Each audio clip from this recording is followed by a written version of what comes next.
السلام علیکم، میں لیاقت راجپر۔ فاروق ستار، وسیم اختر اور MQM کے دیگر رہنماؤں نے اپنے آپ کو اتنا مہاجر قوم کے سامنے سادہ پیش کیا کہ یہ کل کے کھانے پر تھے۔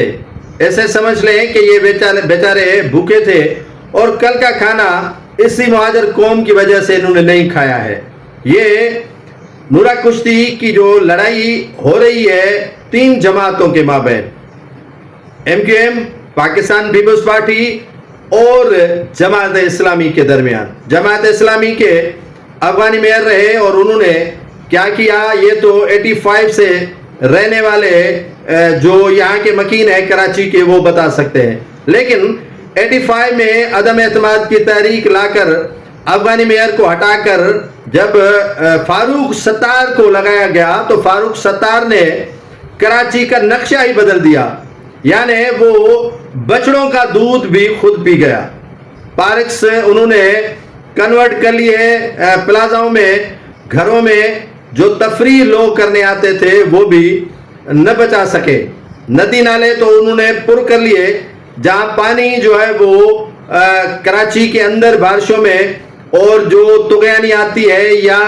سیلاب کی صورتحال پیدا ہوتی ہے یا اس کے علاوہ جو یہاں گٹر نالے ابلتے ہیں، تو یہ ندی نالے بند کر کے انہوں نے وہاں پر پلازے بنائے اور وہاں پر انہوں نے شاپنگ مال بنائے۔ تو یقیناً یہ کریڈٹ کسی اور کو نہیں جاتا، یہ جاتا ہے فاروق ستار بھائی کو۔ اور دوسرا جو چائنا کٹنگز ہے، 2018 میں لندن کے بھائی نے جب MQM کی بری شکست ہوئی اور وہاں پر PTI جیتی تو بھائی نے کہا کہ چائنا کٹنگز سے اربوں روپے آپ نے کمائے پھر بھی شکست ہوئی۔ تو وہ چائنا کٹنگ جو کافی ایسے علاقے ہیں کراچی کے جہاں پر انہوں نے پارکس کو اجاڑ کر چائنا کٹنگز کی شادی حال بنا دیے، اور یہ اب سے اس طرح کی باتیں پیپلز پارٹی بھی کر رہی ہے کہ ہم نے NOC نہیں دی ہے، اور جو ہے وہ یہ سارا وطیرہ MQM اور جماعت اسلامی کا ہے۔ جماعت اسلامی منافق ہے، MQM منافق ہے، پیپلز پارٹی منافق ہے، لیکن رگڑا عوام کو جاتا ہے۔ سارا جو عوام کو بیوقوف بنانے کا جو ترکیب ان جماعتوں نے سوچ رکھی ہے وہ یہی ہے کہ تم مجھے برا بھلا کہو، میں تمہیں برا بھلا کہوں گا، تم مجھے جو ہے وہ گالم گلوچ دو، میں تمہیں دوں گا، اس سے کام ہو جائے گا، ہمارا وقت بھی بیت جائے گا اور عوام بھی واہ واہ کرے گا اور تالیاں بجائے گا۔ اور یہ فکر اور اس سلسلے کی جو کڑی ہے وہ کڑی سے ملانے کے لیے اسکرپٹ ایڈیٹر ان کے پاس موجود ہے جو کراچی سے سوائے کھلواڑ کے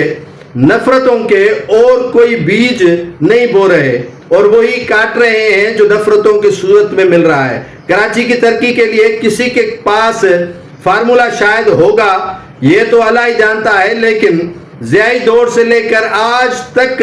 کسی نے کراچی کا نہیں سوچا، اور کراچی کے عوام کے لیے اگر سوچتے تو سبھی کے پاس باریاں